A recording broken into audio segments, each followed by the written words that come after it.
नमस्कार साथियों, मैं हूं आपके साथ चेतन पाठक और आप सभी देख रहे हैं एनएमएफ न्यूज। मेरे साथ बेहद दो खास मेहमान आज की चर्चा में जुड़े हैं।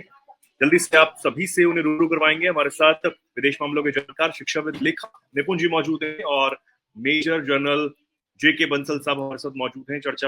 चर्चा है बांग्लादेश को लेकर।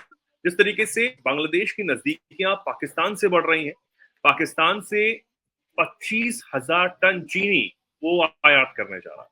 अब आप देखिए, उस पाकिस्तान से वो 71 में लड़कर अलग हुआ और उस पाकिस्तान से अब नजदीकियां बढ़ा रहा है। नजदीकियां बढ़ाकर भारत को आगे दिखा रहा है। सबसे बड़ी बात यह है, और उसकी बात यह है कि वो पाकिस्तान जो आज किस कंगाली से जूझ रहा है, किस बदहाली से जूझ रहा है, कहते हैं गधे बेचकर वो देश चला रहा है, वो चीनी कहां से देगा? बंसल साहब, आपसे शुरू करता हूं। देखिए, चीनी तो वो दे देगा और हो सकता है दे भी दे, लेकिन ये पैसे जाएंगे या नहीं, उसका पेमेंट होगा या नहीं, ये तो बात देखने की है ना। क्योंकि अभी तक जो बांग्लादेश है वो चीनी एक्सपोर्ट करता रहा है ब्राजील से और इंडिया से। ब्राजील से कच्ची चीनी आती थी, उसको रिफाइन करते थे, और इंडिया ने भी 2022 से चीनी का एक्सपोर्ट बंद कर दिया है अपने देश में खपत रखने के लिए। और लेकिन सबसे बड़ी बात यह है कि जो उनकी रिक्वायरमेंट है वो करीब काफी ज्यादा है बांग्लादेश की, और वहां पे जो स्मगलिंग भी हो रही है चीनी। तो चीनी अगर ये पाकिस्तान देगा तो पेमेंट का दिक्कत है, पेमेंट नहीं होगा। लेकिन क्या है कि आजकल जो है पाकिस्तान जो जो सब कुछ करा धरा जो है पाकिस्तान का है, तो पाकिस्तान अपनी पैंठ बना रहा है उसके अंदर में। पाकिस्तान अपनी पैंठ बना रहा है बांग्लादेश के अंदर में, वहां पे टेररिस्ट भेजे जा रहे हैं, आईएसआई के लोग जा रहे हैं। और सबसे बड़ी बात तो यह है कि अभी जो इन्होंने बांग्लादेश का जो सबसे बड़ा, आपको आवाज आ रही है मेरी? हेलो? जी जी जी, बिल्कुल बिल्कुल। हेलो, आवाज आ रही है? क्लियर है सर, जी, क्लियर है, जी। क्लियर है। तो बांग्लादेश के अंदर में अभी बड़ा उथल पुथल हुआ है, और चिंता का विषय है हमें इंडिया को काफी इसलिए है कि अभी जो इन्होंने तुर्की के बने हुए जो TB2 ड्रोन जो लिए हैं 6, और उनको एक जो ठाकुर विलेज है, ठाकुर गांव में उसको कर दिया है, और उस पर निगरानी रखे हुए बॉर्डर पे। और बहुत सारे टेररिस्ट ISI के पहुंच चुके हैं वहां पे, तो उनकी फिराक ये है कि वो भारत के अंदर में आ जाएं, घुस जाएं। और आजकल जो पाकिस्तान बहुत सपोर्ट कर रहा है बांग्लादेश को, और बांग्लादेश के को वो बरगला रहा है, जो बल्कि ये जो करा धरा है वो सब कुछ पाकिस्तान का ही करा धरा है, और डीप स्टेट जो काम करता है वो दोनों का करा धरा है। तो इस वजह से जो यूनुस है वो कुछ कर नहीं पा रहे हैं, और बांग्लादेश के अंदर में अपने हमारे जो हिंदू भाई हैं उनके ऊपर बहुत अत्याचार हो रहे हैं। तो इन चीजों को देखते हुए जो नई चीज अभी जो नया जो डेवलपमेंट हुआ है, ये हुआ है जो ड्रोन उन्होंने भेजे हैं, और जिस तरह की पाकिस्तान उनको एक सह दे रहा है। पाकिस्तान ने यहाँ तक बोला है कि जी हम जो आपको न्यूक्लियर बॉम्ब देंगे, आप न्यूक्लियर बॉम्ब लगाइए जो इंडिया के खिलाफ। दूसरा जो है पाकिस्तान, जो बांग्लादेश ने सितंबर के महीने में भी ये कहा कि हमारे को जो उनके को प्रोफेसर साई हैं, उन्होंने बोला कि हमको जो है न्यूक्लियर बॉम्ब चाहिए। तो इस तरह की जो घटनाएं हो रही हैं ये बहुत, पाकिस्तान के साथ न्यूक्लियर मिलकर बनाएंगे। हाँ। तो अब बात सिर्फ यह आती है कि जो बांग्लादेश की इकोनॉमी बहुत खराब है, जहां तक रहा पाकिस्तान गधे बेच करके अपना देश चला रहा है। और जो उनको प्रॉब्लम यह है कि जब भारत के साथ में संबंध, जब तो 400 रुपए किलो तक के टमाटर उन्होंने खरीदे हैं, तो ये अपने विनाश की तरफ बढ़ रहे हैं दोनों देश। और दोनों देश जो भुट्टो ने कहा था कि हम घास की रोटी खाएंगे और लड़ेंगे और न्यूक्लियर बम बनाएंगे, उस तरह से ये विनाश की तरफ जाकर के कट्टरपंथियों के उसमें शिकंजे में आकर इस तरह की घटनाएं घट रही हैं, जो कि बहुत दुखद हैं, और जो इनकी इकोनॉमी को बहुत नीचे ले जाएंगी। जी बिल्कुल। निपुण जी, क्या कहेंगे आप इसके बारे में? क्योंकि जिस तरीके से मोहम्मद यूनुस इस बात को मानने को तैयार नहीं कि वहां पर कुछ गलत हो रहा है। वो तो कह रहे हैं कि सब ठीक है, कोई घटनाएं हो रही तो आप मुझे बताइए। और आप पाकिस्तान के साथ मिलकर ये सब करना, पाकिस्तान तो चाहता ही है कि दोबारा से सब कुछ एक हो जाए। जी, देखिए, पहले मैं चीनी की बात कर दूं, चीनी की बात आई है। जो बांग्लादेश है वो तकरीबन मान के चलिए 950 अपना मेट्रिक टन जो चीनी को क्या कर इम्पोर्ट करता था, जिसमें करीब 500 550 के करीब हर साल मेट्रिक टन भारत से वो क्या करता था, इम्पोर्ट करता था। इसके अलावा जैसे भी सर ने बताया, ब्राजील है, मलेशिया है, 2-3 देश और हैं, उनसे वो क्या करता था, इम्पोर्ट करता था। अब वो कह रहा है कि हम पाकिस्तान से करेंगे। देखिए, मैं इसमें कहूंगा ये विजनरी अप्रोच नहीं है। आपके नियर बाई पड़ता है भारत, आप इजीली, आप देखिए, इंपोर्ट करने की बात नहीं है, बात है कि जो उसकी कॉस्टिंग आएगी, ट्रैवलिंग कॉस्ट, वो भी तो देखनी पड़ेगी। वो ट्रैवलिंग कॉस्ट को वहन कैसे करेगा? पाकिस्तान वहन करेगा या बांग्लादेश वहन करेगा? इकोनॉमी दोनों की क्या है, डामाडोल है, और दोनों ही इस स्थिति में नहीं है कि आपका अपनी इकोनॉमी पे बर्डन ले सके। ना पाकिस्तान ले सकता है, ना बांग्लादेश ले सकता है। तो ये जो बातें हैं, अभी जैसे सर ने कहा कि ड्रोन वाला जो उन्होंने पोस्टेड किया है बॉर्डर पर, या इस प्रकार की जितनी भी चीजें हो रही हैं, मैं अगर इसको बहुत ही डिटेल से देखूं, देखिए किसी भी देश के अंदर आप देखेंगे तो तीन तरह के लोग होते हैं आपको। एक तो जो पार्टी के साथ, रूलिंग जो पार्टी होगी उसके साथ खड़े होंगे हमेशा। एक होंगे जो अपोजिशन खड़े होते हैं। एक इसके अलावा होते हैं जिनको हम स्विंग बोलते हैं। स्विंग बचा के वोटर्स कह लीजिए या लोग कह लीजिए। हो क्या रहा है कि बांग्लादेश में जब आपका शेख हसीना गवर्नमेंट थी तो सेकुलर जो लॉबी थी वो वहां पर हावी थी। आज जो वहां पे लॉबी हावी है वो है आपका रेडिकल ग्रुप जो है, जमात इस्लामी, वो वहां पर क्या हावी है। और यहाँ पर जो स्विंग करने वाले लोग हैं वो ये सोच रहे हैं कि हम करें तो करें क्या। बांग्लादेश सरकार की प्रेजेंट पूरी कोशिश ये हो रही है कि इंडिया को हम एक तरीके से विलन बनाएं और अपना जो नेशनलिज्म डेवलप करें वो एंटी इंडिया इमोशन पर क्या करें, डेवलप करें। जैसा नेशनलिज्म डेवलप किया था पाकिस्तान ने, जैसा नेशनलिज्म डेवलप कर रहा है नेपाल अपने यहाँ पर, ऐसा ही बांग्लादेश अपने यहाँ पर डेवलप करने का प्रयास और कर रहा है। भारत के सामान तो बॉयकॉट हो रहा है। भारत के सामान, अब देखिए भारत के सामान का बाइकआउट कर कर मैं वही बात कहूंगा, बांग्लादेश वो देश है जो तीन साइड से इंडिया से घिरा हुआ है, भारत से घिरा हुआ है।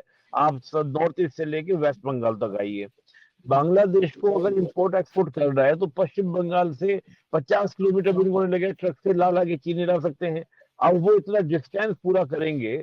और समझिए बात को, मुझे थोड़ा बड़ा अच्छे से बताएंगे 71 में क्यों हारे थे ये। इनके हारने की मुख्य वजह ये भी थी कि इनका डिस्टेंस होना।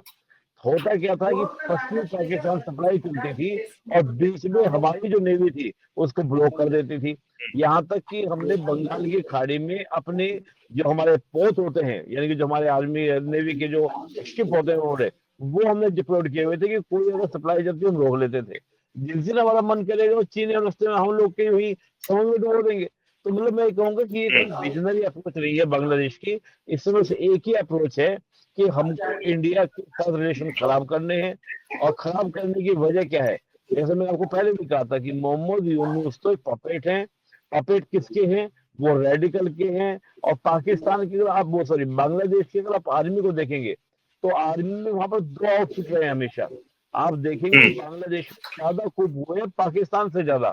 और वहां पर दो ग्रुप कैसे हैं, एक तो सेकुलर को सपोर्ट करते हैं और दूसरा रेडिकल को सपोर्ट करते हैं। आप देखिए कि आपका भाई मुजीबुर रहमान जब बनते हैं प्रेसिडेंट, वहां पे पीएम बनते हैं, बनने के 3 साल के बाद ही उनकी पूरी फैमिली के साथ उनको असैसिनेशन किया जाता है 15 अगस्त 1975 को। करने वाले कौन थे? वो आर्मी वाले थे, जिया थे। फिर वहां पे आपका प्रेसिडेंट रिसाल बनते हैं 1980 में, जो इसको आपका इस्लामिक नेशन डिक्लेयर करते हैं। 90 में पीएनपी पावर में आती है। बीएनपी जो आपकी एंटी स्टैंड रखती थी। तो मैं मानता हूँ कि ये कहना कि बांग्लादेश पूरा का पूरा इंडिया के अगेंस्ट है, ऐसा नहीं है। वहां पे सेकुलर एक लॉबी है, वो बहुत स्ट्रॉन्ग लॉबी है।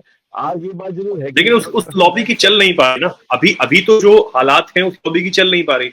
अब चुनाव कब तक होते हैं वहां पर, ये भी एक बड़ा सवाल बना हुआ है। वही मैं बात कह रहा हूँ कि जब तक ये अमेरिका का, बाइडेन गवर्नमेंट का, पाकिस्तान का आईएसआई का, इनका दोनों का जो इन्वॉल्वमेंट रहेगा और अमेरिका के डीप स्टेट का, जैसे ये इन्वॉल्वमेंट रुकेगा और सेकुलर लॉबी को थोड़ा बढ़ावा मिलेगा भारत की ओर से, अमेरिका की ओर से, वो ऑटोमेटिकली स्ट्रॉन्ग होगी। आप देखिए शेख हसीना भारत में रहते हुए बोल रही हैं कि जो वहां पर हो रहा है वो गलत हो रहा है। अभी ये है कि जो अवामी लीग वहां पर है उसको एक सरप्राइज किया जा रहा है। केवल वहां पे माइनॉरिटी हमले नहीं हो रहे हैं, अवामी लीग के जो कार्यकर्ता हैं, लीडर हैं, उनके ऊपर भी अटैक हो रहा है। तो आवश्यकता ये है, जहां तक मैं समझ पा रहा हूँ, कि अवामी लीग को, सेकुलर पावर को हमको स्ट्रॉन्ग करना होगा। और इस स्ट्रॉन्ग करने में मदद कोई और नहीं, अमेरिका खुद करेगा। जैसे कि अमेरिका ने खालिदा जिया के बाद जब शेख हसीना 96 में पावर में आई और 2001 में दोबारा से जब खालिदा जिया आई, तो खालिदा जिया के आने के बाद तभी आपका 9/11 इंसिडेंट अमेरिका में हुआ। तब भारत ने बहुत अच्छे से समझाया, बिल क्लिंटन की उस समय यात्रा हुई थी भारत, और अटल बिहारी वाजपेयी बहुत अच्छे समझाया था कि सेकुलर पावर अगर रहती है बांग्लादेश में, it is the better for India, is also the better for the America. अगर यहाँ पर रेडिकल पार्टीज यानी कि रेडिकल ग्रुप्स हावी होंगे, इस समय बीएनपी की भी नहीं चल पा रही है। बीएनपी कह रही लगातार कि चुनाव कराओ, लेकिन जमात इस्लामी, मोहम्मद यूनुस और मोहम्मद यूनुस जमात इस्लामी के जो स्टूडेंट, सो कॉल्ड स्टूडेंट अपने आपको बोलते हैं, बल्कि मैं तो उनको कहूंगा यूथ। अभी देखिए परसों तरसों एक स्टेटमेंट देखिएगा जो वहाँ के मीडिया लो सलाहकार हैं, नारिद हसन शायद नाम है उसका, वो किस प्रकार के बयान दे रहा है। कह रहा है कि स्टूडेंट को पॉलिटिकली होना चाहिए और अब मेरा भारत जो है वो डेमोक्रेसी हमारे यहाँ पे नहीं चाहता है। हद हो गई, डेमोक्रेसी कहाँ है तुम्हारे यहाँ पर, ये मोमोक्रेसी है। भाई कौन सा चुनाव से आया मोहम्मद यूनुस? मोहम्मद यूनुस कैसे आया? हजारों लड़के सड़क पे इकट्ठे हुए, उन्होंने हंगामा किया, आरक्षण के मामलों को आगे बढ़ाकर उस हवा को क्या कर दिया आपने, शेख हसीना जो चुनी हुई सरकार थी उसको आपने हटाया। हम तो तब आपको माने कि आप डेमोक्रेसी है जब आप वहां पे इलेक्शन कराएं। इलेक्शन कराने को आप तैयार नहीं है, और आप कह रहे हैं इलेक्शन से पहले हम पहले पूरा बांग्लादेश का कॉन्स्टिट्यूशन में अमेंडमेंट करेंगे। मतलब ये डेमोक्रेसी है, इट्स नॉट द डेमोक्रेसी। और वहां पे मैं कल एक देख रहा मौलाना कह रहा है कि 22 करोड़ बांग्लादेशी हाथ में लाठी लेकर दिल्ली जाएंगे, लाल किले पे हम इस्लाम का झंडा फहराएंगे। मुझे बड़ी हंसी आई, बंसल साहब बताएंगे आज के दौर में लाठी लेकर आएंगे तो हम लोग क्या, हम लोग खाली बैठे हुए हैं? इतनी अच्छी अच्छी मिसाइलें, मशीन गन हमारे पास में है, उनके लाठियों सहित उनको समझा दिया जाएगा। ये समझ, इस प्रकार का जो बनाया जा रहा है माहौल, वो इसलिए प्रवोक किया जाए कि इंडिया को प्रवोक करे। और मैं समझता हूँ 9 तारीख को हमारे जो सेक्रेटरी साहब है वो जा रहे हैं बांग्लादेश, एक बड़ी अच्छी वहां पर कुछ ना कुछ करके आएंगे और देख के आएंगे कि कितना वोटर लेवल है वहां पर, क्या सोच रहे हैं बांग्लादेश बिल्कुल। की जो बंसल साहब आपके पास आऊंगा। ये जो पाकिस्तान अब खूब मजे ले रहा है और पाकिस्तान को ये लग रहा है कि हमारा फायदा हो जाएगा, क्या फायदा हो जाएगा इन सब चीजों से, और क्या कुछ आखिर असल में पाकिस्तान चाह रहा है? देखिए, जैसा कि निपुण जी ने कहा बड़े अच्छे ढंग से कि यूनुस जो है वो कठपुतली है। अब यूनुस जो, उनको कोई एक्सपीरियंस है नहीं किसी तरह का एडमिनिस्ट्रेशन का। अब वो किसी तरह से वो स्टूडेंट की चॉइस थे तो उनको बना दिया गया। जब उनको बनाया गया तो उसमें आप अगर देखेंगे जो तख्ता पलट में जो हाथ है वो जमात इस्लाम जो वहां पे कट्टरवादी हैं, और जो ये जो बांग्लादेशियों को समझना चाहिए कि जमात इस्लाम जो है वो पाकिस्तान की तरफ से लड़े थे, और वो भी जो कत्लेआम हुआ, जो करीब इनके 3 लाख 4 लाख औरतों को मारा था और काफी लोगों को रेप किया था और काफी लोगों को मारा था। तो मारने के बाद में 30 लाख लोगों को, जी 30 लाख लोगों को मारा था, 30 लाख लोगों को जो मारा था, तो अब वो उसको भूल गए हैं। तो भूलने के बाद में अब जो कट्टरवादी जो जमात इस्लाम है उस तरह की फोर्सेस जो हैं, और वो डीप स्टेट है, अमेरिका का डीप स्टेट है, उन्होंने इसको तख्ता पलट कराया क्योंकि वो शेख हसीना अपने तरीके से चलती थी, वो एक बैलेंस बना के चलती थी इंडिया, चीन और अमेरिका के बीच में। अब हुआ क्या है कि ये जो कट्टरपंथ जो जो यूनुस हैं उनको तो टाइमिंग अरेंजमेंट था, इंटरिम गवर्नमेंट थी, लेकिन अब उनको चस्का लगा हुआ है कि वो काफी दिन तक रहें और इलेक्शन भी ना कराएं, तो इस चक्कर में वो पपेट बने हुए हैं। पपेट जैसे बताया निपुण जी ने, पपेट हैं कट्टरवादियों के, वो पपेट हैं वहाँ की फौज के, वो पपेट हैं जो है अमेरिका के, वो पपेट हैं पाकिस्तान के और आईएसआई के। तो एज ए रिजल्ट वो अपनी कोई उनकी बात ही नहीं है, और बात करने में जो उनको फीडबैक मिलती है, आप बताइए, वो जो एक इस तरह की जो हालात हैं, और उसमें ममता बनर्जी ने कहा कि इंटरनेशनल पीस कीपिंग फोर्स होनी चाहिए, और वो उल्टा कह रहे हैं कि नहीं, ये के अंदर में होनी चाहिए। लेकिन इंडिया जो है वो काफी सोच समझ करके, हमारी डिप्लोमेसी बड़ी स्ट्रांग है, और जैसे निपुण जी भी कह रहे थे, अभी हमारे जो फॉरेन सेक्रेटरी वहां जा रहे हैं तो कोई एक सुविधा हो जाए। लेकिन मुझे ये लगता है कि जिस तरह की हरकतें देश कर रहा है, और उसमें सबसे बड़ी बात जो मैंने बताया, ये TB2 जो ड्रोन आए हैं तुर्की से, तो वो जो ड्रोन हैं उनका एक तो निगरानी तो रखते हैं, उनकी मारक क्षमता भी होती है। तो इस बात को देखते हुए एक बड़ा ये उनका, और जो हमारी सेना भी अलर्ट है, अलर्ट मोड पे है कि किसी तरह की कोई घटना ना हो जाए। और जो बीटिंग रिट्रीट थी वो भी प्रोग्राम अब बंद हो गए हैं, और बंद होने से सबसे बड़ी चिंता है हमारी जो सिलीगुड़ी कॉरिडोर है, जिसको चिकन नेक भी बोलते हैं, वो 22 किलोमीटर चौड़ा और 60 किलोमीटर लंबा है, और वो जो उसको ब्लॉक करने का चाइना भी सोचता है। तो चाइना भी इनका इसमें है, पाकिस्तान भी है, और ये कट्टरपंथी जो हैं, ये फिर एक बात वहां इतना उग्र हो गया है, जो कट्टरपंथी, उन्होंने एक फतवा जारी किया है, फतवा जारी किया है अपने देश पर, वहां पर जो जो वहाँ की ख्वातीन है उनको बोला है कि वो बाहर दुकान पे नहीं जाएंगी, कुछ खरीदेंगी नहीं, कुछ बेचेंगी नहीं, नमाज के टाइम में कोई खरीदारी नहीं होगी।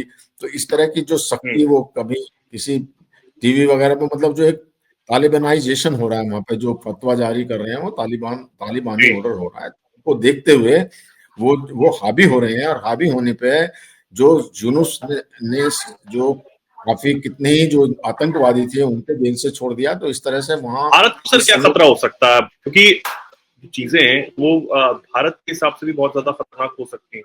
अब पाकिस्तान तो अपने प्रोपेगेंडा के साथ काम करता है, क्या कश्मीर में फायदा लेने की बात कर रहा है कि बांग्लादेश हमारे साथ है और बांग्लादेश ये चाहता है कि पाकिस्तान हमारी मदद करे, न्यूक्लियर बनाए। भारत को किस लिहाज तक खतरा जो है सर हो सकता है? आप देखिए, ये तो एक सोचने की बात है। हमने उनके 93,000 सैनिकों का जो सरेंडर कराया था, तो पाकिस्तान कभी उसको भूल नहीं पाएगा। और पाकिस्तान जो है वो कुछ उसको फायदा हो या ना हो, वो इंडिया को जरूर नुकसान पहुंचाएगा। तो आप जब कश्मीर में तो वो कुछ कर नहीं सकता, उसकी हिम्मत नहीं है। हमारे इतनी सशक्त है, अभी तो पीओके लेने की बात है कि हम पीओके लेंगे, लेकिन वो जानते हुए भी और अपनी वहां की फौज अपनी वैधता या अपना एग्जिस्टेंस को बनाए रखने के लिए और अपना हावी रहने के लिए तो इस तरह के षड्यंत्र रचती रहती है। उन्हें कोई फायदा होने वाला नहीं। देखिए, लड़ाई झगड़े में कभी किसी को फायदा होता नहीं है। आप कहीं भी ले लो, चाहे ईरान और सीरिया की वार सीरिया में ले लीजिए, गाजा पट्टी में ले लीजिए, तो लड़ाई से कहीं किसी को फायदा नहीं होता। लेकिन जो कट्टरवादी हैं, कट्टरपंथी हैं, जो टेररिस्ट हैं, जो फौज हैं, उनको लड़ने के अलावा या एक माहौल खराब करने के अलावा उनको उनकी वैधता तो है नहीं, क्योंकि वो और कुछ तो काम करते नहीं है। अगर ये सब शांत हो जाएंगे, सब चीजें खत्म हो जाएंगी, तो उनको कौन पूछेगा? फिर तो सुख शांति, बॉर्डर पर फौज की भी जरूरत नहीं है। अब बहुत सारे ऐसे कंट्री हैं, चाहे अमेरिका कनाडा को ले लीजिए, उनके वहां पे बॉर्डर पे कोई इश्यू नहीं है, तो आपस में नहीं लड़ते हैं। इसी प्रकार से जो यूरोपियन कंट्री के हैं, तो अगर हिंदुस्तान का और पाकिस्तान का एक अच्छा बॉर्डर हो जाए, ऐसी बात ना रहे जिसको जो ISI सुलगाती रहती है, तो फौज की वैधता खत्म हो जाएगी। अब फौज वहां पे शासन करती है, अपना प्राइवेट बिजनेस चलाती है, बजट का ज्यादातर हिस्सा वो लेती है, पपेट गवर्नमेंट रखती है। इसी तरह की बातें जो हैं, इसी तरह का जो माहौल जो वो बांग्लादेश में क्रिएट करना चाहते हैं भारत को डिस्टेबलाइज करने के लिए और अपनी वैधता को बढ़ाने के लिए, उसका जो समर्थन वहां के कट्टरवादी कर रहे हैं और जो यूनुस से पपेट बैठ गया है, तो ये बहुत खतरनाक है दोनों कंट्री के लिए। क्योंकि बांग्लादेश की इकोनॉमी बहुत अच्छी थी और उसको भी ध्वस्त हो जाएगी, वो भी कटोरा लेके घूमेंगे जैसे पाकिस्तान घूम रहा है। तो इस तरह की वही हालात हो रहे हैं, बिल्कुल सर, वही इस हालात तरह हो के रहे हैं। जी निपुण जी, कैसे कंट्रोल होंगे मोहम्मद यूनुस? कब तक ये चीजें सही हो पाएंगी? मैं लगातार 2-3 चीजें बोल रहा हूँ, हर चैनल पे बोल रहा हूँ, मैं यही बात बोल रहा हूँ कि देखिए ये ज्यादा दिन चलने वाला सिस्टम नहीं है, क्योंकि देखिए दोनों देशों की इकोनॉमी एक दूसरे को तब तक भी परमिशन चीजें नहीं बहुत खराब हो रही है। हाँ, नहीं मैं कह रहा हूँ नहीं, जो ये पूरा प्रोवोक किया जा रहा है, सोच रहे हैं कि जनवरी से पहले ही कुछ ना कुछ इस तरह के इंसिडेंट हो जाए, ताकि क्या भारत और बांग्लादेश के बीच में तनाव बहुत ऊपर आपका एस्केलेट हो जाए। लेकिन मैं समझता हूँ कि भारत वेट एंड वॉच और थोड़ा सा हम लोग क्या ना कि बहुत शांति से और बहुत प्यारा सा काम करने वाले हैं। हुआ ये था कि जब हम देखें, सर को तो अच्छे से याद होगा 1971 में 70 में चुनाव हुए थे पाकिस्तान के अंदर, और ये तय होना चाहिए थी कि जिस प्रकार से सीटें मिली थी 162 सीटें, 300 में सीटें थे मुजीबुर रहमान, तो निश्चित था कि उनको पीएम बनना था, लेकिन उसको मना कर दिया गया। फिर वहां पे आंदोलन शुरू हुआ मार्च 1971 में। कर्नल टीका खां ऑपरेशन सर्चलाइट चलाते हैं बांग्लादेश के अंदर, पूरी पाकिस्तान के अंदर, जी और हमारी सेना एंट्री करती है 3 दिसंबर को। कहा तो मार्च 71 और 3 दिसंबर को। जितना ज्यादा ये इसको बढ़ाएंगे, जितना हाइप करेंगे, उतना ही नुकसानदायक कितना है आपका बांग्लादेश के लिए, और खुद मोहम्मद यूनुस की जो एक इंटरनेशनल इमेज है वो भी डैमेज होगी। मैं मानता हूं कि देखिए 2-3 चीजें, डोनाल्ड ट्रंप के आते ही, डोनाल्ड ट्रंप का साफ कहना है कि मैं डीप स्टेट को बिल्कुल बर्दाश्त नहीं करूंगा, कि एक देश के अंदर एक ही प्रेसिडेंट होगा, कोई दूसरे सिस्टम नहीं चलेगा। ये जो डीप स्टेट चल रहा है मैं इसको बिल्कुल बंद करूंगा, तो ऑटोमेटिकली सपोर्ट मिलना बंद हो जाएगा। डोनाल्ड ट्रंप की प्राथमिकता चीन है, और अगर वहां पर रेडिकल ग्रुप हावी होता है तो बांग्लादेश में रीच मिलेगी। म्यांमार में ऑलरेडी चीन को रीच मिली हुई है जुंटा गवर्नमेंट की वजह से, और बांग्लादेश में अगर रीच मिलती है तो हिंद महासागर में भारत को तो चुनौती है ही, साथ ही अमेरिका के इंटरेस्ट को भी चुनौती है, क्योंकि ऑलरेडी साउथ चाइना सी में चीन ऑलरेडी क्या है, बहुत स्ट्रॉन्ग पोजीशन में इस पार्टली और पार्शल आइलैंड बनाकर हो चुका है। तो डोनाल्ड ट्रंप बिल्कुल बर्दाश्त इस बात को नहीं करेंगे। दूसरी बात, जिस प्रकार से अमेरिका भारत दोनों की एक्शन के द्वारा पाकिस्तान को FATF में डलवाया गया था, ग्रे लिस्ट में डलवाया गया था। मुझे लगता है दोबारा फिर वही एक्शंस होंगे और पाकिस्तान को आइसोलेट किया जाएगा।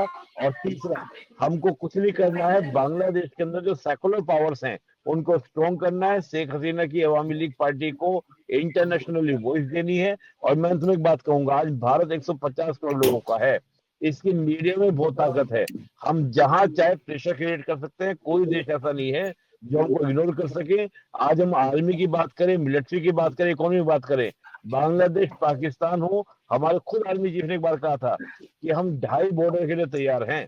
तो चाहे चीन हो चाहे पाकिस्तान हो, हालांकि मैं ये नहीं कह रहा हूँ कि इस प्रकार की स्थिति बनेगी, लेकिन we are ready, we are prepare. आज भारत वो शक्ति पहले जैसी नहीं है। और मैं तो कहता हूँ ये बंगाली जो बात आज कर रहे हैं, आप बताइए 71 में अगर भारत इनको सपोर्ट ना करता, क्या ये पाकिस्तान से आजाद हो पाते? आज ये बात कर रहे हैं कि बिल्कुल। पाकिस्तान से मिलकर बैठ के बात करेंगे, वो पॉसिबल नहीं है।